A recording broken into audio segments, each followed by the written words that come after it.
মুরলির তারিখ 20 জানুয়ারি 2025।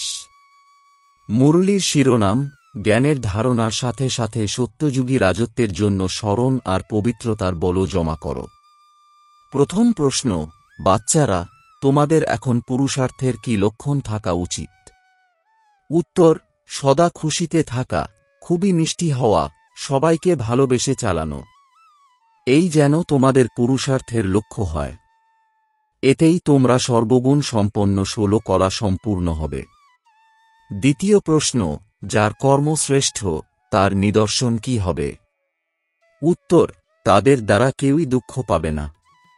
বাবা যেমন দুঃখহর্তা সুখকর্তা, তেমনি শ্রেষ্ঠ কর্ম যারা করবে তারাও দুঃখহর্তা সুখকর্তা হবে।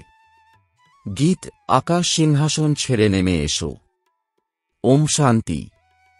মিষ্টি মিষ্টি আত্মারূপী বাচ্চারা এই গান শুনেছে। এই মিষ্টি মিষ্টি আত্মারূপী বাচ্চা কে বলেছেন? দুই বাবাই বলেছেন। নিরাকারও বলেছেন আর সাকারও বলেছেন, তাই এদের বলা হয় বাপ এবং দাদা। দাদা হলেন সাকারী। এখন এই গান তো হল ভক্তিমার্গের। বাচ্চারা জানে যে বাবা এসেছেন আর বাবা সম্পূর্ণ সৃষ্টিচক্রের জ্ঞান বুদ্ধিতে বসিয়েছেন। বাচ্চারা, তোমাদেরও বুদ্ধিতে আছে যে আমরা 84 জন্ম সম্পূর্ণ করেছি, এখন নাটক সম্পূর্ণ হবে। এখন আমাদের যোগ বা স্মরণের দ্বারা পবিত্র হতে হবে। স্মরণ আর জ্ঞান এ তো সমস্ত বিষয়েই চলতে থাকে। ব্যারিস্টারকে তো মানুষ অবশ্যই স্মরণ করবে আর তার থেকে জ্ঞানও নেবে। একেও যোগ আর জ্ঞানের শক্তি বলা হয়। এখানে তো এ হল নতুন কথা। ওই যোগ আর জ্ঞানের দ্বারা জাগতিক বল বা শক্তি প্রাপ্ত হয়। এখানে এই যোগ আর জ্ঞানের দ্বারা অসীম জগতের জ্ঞান প্রাপ্ত হয়, কেননা সর্বশক্তিমান হলেন অথরিটি। বাবা বলেন যে আমি হলাম জ্ঞানের সাগর। বাচ্চারা, তোমরা এখন এই সৃষ্টিচক্রকে জেনে গেছ। মূলবতন, সূক্ষ্মবতন সব স্মরণে আছে। যে জ্ঞান বাবার স্মরণে আছে তাও তোমরা পেয়েছ। তাই এই জ্ঞানও ধারণ করতে হবে, আর রাজত্বের জন্য বাবা বাচ্চাদের যোগ আর পবিত্রতা শেখান। তোমরাও পবিত্র হয়ে যাও। তোমরা বাবার থেকে রাজত্ব গ্রহণ করো। বাবা নিজের থেকেও তোমাদের উঁচু পদ দেন। তোমরা 84 জন্ম নিতে নিতে আবার সেই পদ হারিয়ে ফেলো। বাচ্চারা, এই জ্ঞান তোমরা এখনই পেয়েছ। উঁচুর থেকেও উঁচু হওয়ার জ্ঞান তোমরা বাবার থেকেই পাও। বাচ্চারা জানে যে আমরা যেন বাপদাদার ঘরে বসে আছি।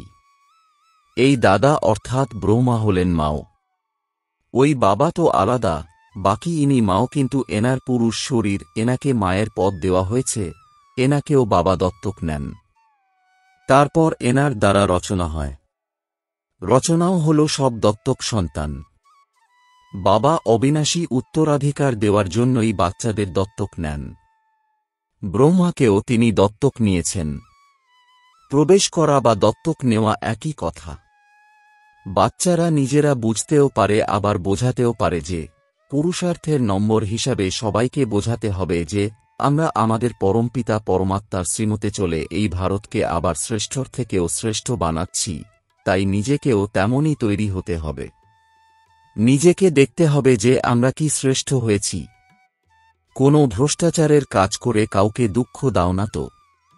বাবা বলেন যে আমি তো এসেছি বাচ্চাদের সুখী বানাতে, তাই তোমাদেরও সকলকে সুখের দান করতে হবে। বাবা কখনোই কাউকে দুঃখ দিতে পারেন না। তাঁর নামই হল দুঃখহর্তা সুখকর্তা। বাচ্চাদের নিজেকে যাচাই করতে হবে, মন বচন এবং কর্মে আমরা কাউকে দুঃখ দিই না তো। শিব বাবা কখনোই কাউকে দুঃখ দেন না। বাবা বলেন, বাচ্চারা, আমি কল্পকল্প তোমাদের এই অসীম জগতের কাহিনী শোনাই। তোমাদের বুদ্ধিতে এখন আছে যে আমরা আমাদের ঘরে ফিরে যাব, তারপর নতুন দুনিয়াতে আসব। এখনকার পড়া অনুসারে অন্তিম সময় তোমরা ট্রান্সফার হয়ে যাবে। ঘরে ফিরে গিয়ে আবার নম্বর অনুসারে তোমরা অভিনয় করতে আসবে। এই রাজধানী এখন স্থাপন হচ্ছে। বাচ্চারা জানে যে এখন তারা যে পুরুষার্থ করবে তা কল্পকল্প সিদ্ধ হবে। সবার প্রথম তো সকলেরই বুদ্ধিতে এই কথা বসানো উচিত যে রচয়িতা আর রচনার আদিমধ্য এবং অন্তের জ্ঞান বাবা ছাড়া আর কেউই জানে না। উঁচুর থেকেও উঁচু বাবার নামই মানুষ লুকিয়ে দিয়েছে। ত্রিমূর্তি নাম তো আছে, ত্রিমূর্তি নামের রাস্তাও আছে, ত্রিমূর্তি হাউসও আছে। ব্রহ্মা, বিষ্ণু এবং শঙ্করকে ত্রিমূর্তি বলা হয়। এই তিনের রচয়িতা যে শিব বাবা, তাঁর মূল নামই লুকিয়ে দিয়েছে। বাচ্চারা, এখন তোমরা জানো যে উঁচুর থেকেও উঁচু হলেন শিব বাবা, তারপর হল ত্রিমূর্তি। বাবার থেকে আমরা বাচ্চারা এই অবিনাশী উত্তরাধিকার গ্রহণ করি। বাবার জ্ঞান এবং এই অবিনাশী উত্তরাধিকার যদি স্মৃতিতে থাকে তাহলে সর্বদা আনন্দিত থাকবে। বাবার স্মরণে থেকে তোমরা যদি কাউকে জ্ঞানের তীর লাগাও তাহলে খুব ভালো কাজ হবে, তাতে শক্তি আসতে থাকবে। এই স্মরণের যাত্রাতেই শক্তি প্রাপ্ত করা যায়। এখন তোমাদের শক্তি হারিয়ে গেছে, কেননা আত্মা পতিত তমপ্রধান হয়ে গেছে। এখন মূল উদ্দেশ্য এই রাখতে হবে যে আমরা যাতে তমপ্রধান থেকে শতপ্রধান হতে পারি। মনমনাভব শব্দের অর্থ এটাই। যারা গীতা পড়ে তাদের জিজ্ঞাসা করা উচিত যে মনমনাভব শব্দের অর্থ কি। এ কথা কে বলেছেন যে আমাকে স্মরণ করো তাহলে অবিনাশী উত্তরাধিকার পাবে। নতুন দুনিয়া তো কৃষ্ণ স্থাপন করেন না, তিনি হলেন রাজকুমার। এমন মহিমা তো আছেই যে ব্রহ্মার দ্বারা স্থাপনা। এখন সর্বময় কর্তা কে? সব ভুলে গেছে। তাঁর জন্য সর্বব্যাপী বলে দেয় ব্রহ্মা, বিষ্ণু, শঙ্কর আদি সকলের মধ্যে তিনি আছেন। এখন একে বলা হয় অজ্ঞান। বাবা বলেন যে তোমাদের 5 বিকাররূপী রাবণ কত অবুঝ করে তুলেছে। তোমরা জানো যে বরাবর আমরাও পূর্বে এমন ছিলাম। হ্যাঁ, প্রথমে উত্তম থেকে উত্তম আমরাই ছিলাম, তারপর নিচে নামতে নামতে অনেক বড় পতিত হয়ে গেছি। শাস্ত্রতেও দেখানো হয়েছে যে রাম ভগবান বানর সেনা নিয়ে যুদ্ধ করেছিল। এও ঠিক আছে। তোমরা জানো যে আমরা বরাবর বানরের মতো ছিলে। এখন তোমাদের এই অনুভব এসেছে যে এ হল ভ্রষ্টাচারী দুনিয়া। একে অপরকে গালি দেয়, কাঁটা বিঁধাতে থাকে। এ হল কাঁটার জঙ্গল, আর সে হল ফুলের বাগিচা। জঙ্গল অনেক বড় হয়, বাগান অনেক ছোট হয়। বাগান বড় হয় না। বাচ্চারা বুঝতে পারে যে বরাবর এই সময়ই অনেক বড় এবং ভারী কাঁটার জঙ্গল হয়। সত্যযুগের ফুলের বাগান কত ছোট হবে। বাচ্চারা, এই কথা তোমরা পুরুষার্থের নম্বর অনুসারে বুঝতে পারো। যারা জ্ঞান আর যোগ করে না, সেবাতে তৎপর হয় না, তাদের অন্তরে এত খুশি থাকে না। দান করলে মানুষ খুশি হয়। তারা মনে করে আগের জন্মে এ অনেক দান পুণ্য করেছে, তাই এমন ভালো জন্ম পেয়েছে। কোনো ভক্তরা মনে করে আমরা ভক্ত, তাই আমরা আরও বড় ভক্তের ঘরে জন্ম নেব। ভালো কর্মের ফল তো ভালোই পাওয়া যায়। বাবা বসে কর্ম এবং বিকর্মের গতি বাচ্চাদের বুঝিয়ে বলেন। দুনিয়া এইসব কথা জানে না। তোমরা জানো যে এখন রাবণ রাজ্য হওয়ার কারণে মানুষের কর্ম সব বিকর্ম হয়ে যায়, পতিত তো হয়েই যায়। সকলের মধ্যেই 5 বিকার প্রবেশ করে। যদিও দান পুণ্য যা কিছুই করে অল্পকালের জন্য তার ফলও পেয়ে যায়, তবুও পাপ তো করেই ফেলে। রাবণ রাজ্যে যা কিছুরই লেনদেন হয় সবই পাপের।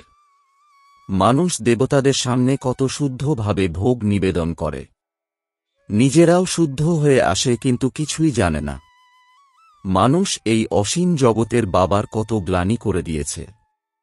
তারা মনে করে ঈশ্বর সর্বব্যাপী, সর্বশক্তিমান, এইসব বলে তারা ঈশ্বরের অনেক মহিমা করে, কিন্তু বাবা বলেন এ হল ওদের উল্টো মত।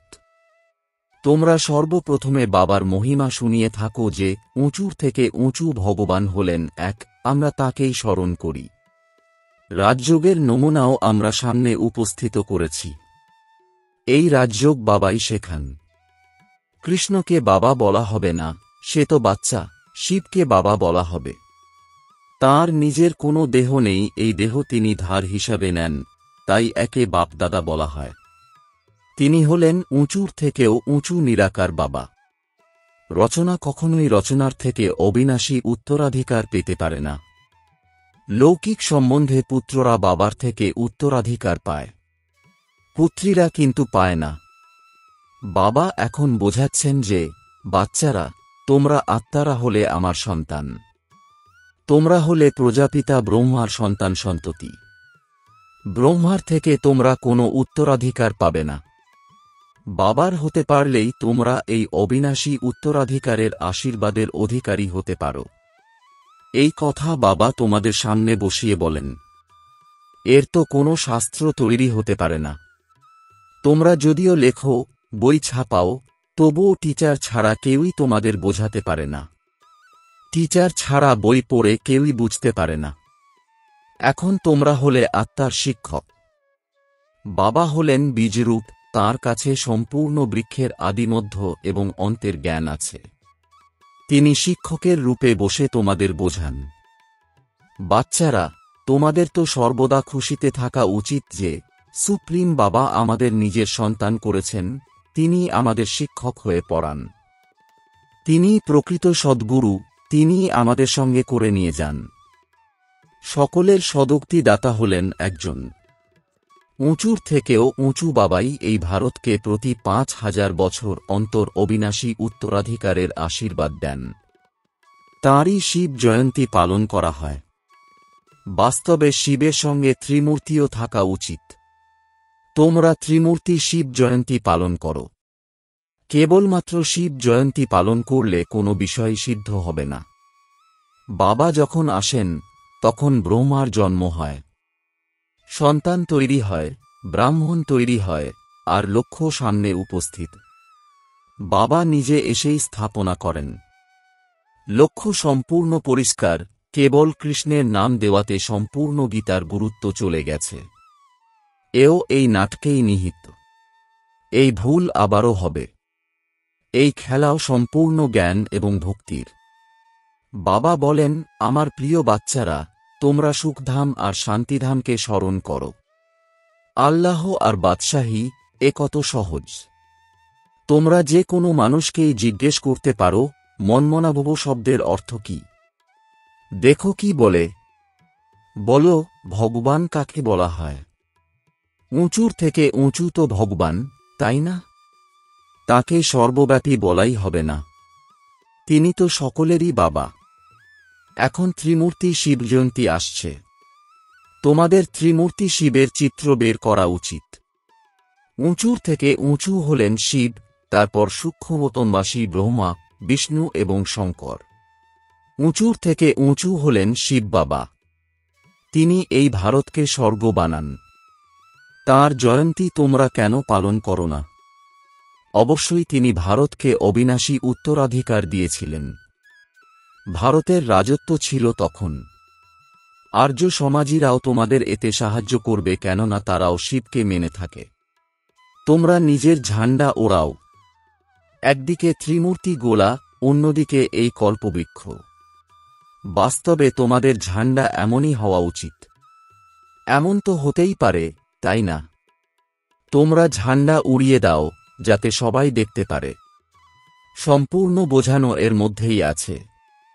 কল্পবৃক্ষ আর এই নাটক, এতে তো সবকিছুই পরিষ্কার। সকলেই জানতে পেরে যাবে যে আমাদের ধর্ম আবার কবে আসবে। নিজেরাই নিজের নিজের হিসাব বের করে নেবে। সবাইকেই এই চক্র আর ঝাড় সম্বন্ধে বোঝাতে হবে। খ্রাইস্ট কবে এসেছিলেন? এত সময় সেই আত্মা কোথায় থাকে? তাহলে অবশ্যই বলবে যে নিরাকারী দুনিয়াতে আছে। আমরা আত্মারা রূপ পরিবর্তন করে এখানে এসে সাকার হই। বাবাকেও তো বলা হয়, তুমিও রূপ পরিবর্তন করে সাকারে এসো। তিনি আসবেন তো এখানেই, তাই না? সূক্ষ্ম বতনে তো আসবেন না। আমরা যেমন রূপ পরিবর্তন করে অভিনয় করি, তুমিও তেমন এসো, এসে আমাদের রাজযোগ শেখাও। ভারতকে স্বর্গ বানানোর জন্যই হল রাজ্য। এ তো খুবই সহজ কথা। বাচ্চাদের নেশা থাকা চাই। নিজেরা ধারণ করে অন্যদেরও করাতে হবে। এর জন্য ঈশ্বরীয় পাঠের প্রয়োজন। বাবা এসে ভারতকে স্বর্গ বানান। তিনি বলেন, বরাবর ক্রাইস্টের 3000 বছর পূর্বে ভারত স্বর্গ ছিল, তাই ত্রিমূর্তি শিবের চিত্র সবাইকে দেখানো উচিত। ত্রিমূর্তি শিবের স্ট্যাম্পও তৈরি করার প্রয়োজন। এই স্ট্যাম্প যারা বানাবে তাদেরও ডিপার্টমেন্ট তৈরি হবে। দিল্লিতে তো অনেক লেখাপড়া জানা মানুষ আছে, এই কাজ তারা করতেই পারে। তোমাদের রাজধানীও দিল্লিতেই হবে। আগে দিল্লিকে পরিস্থান বলা হতো, এখন তো তা কবরস্থান।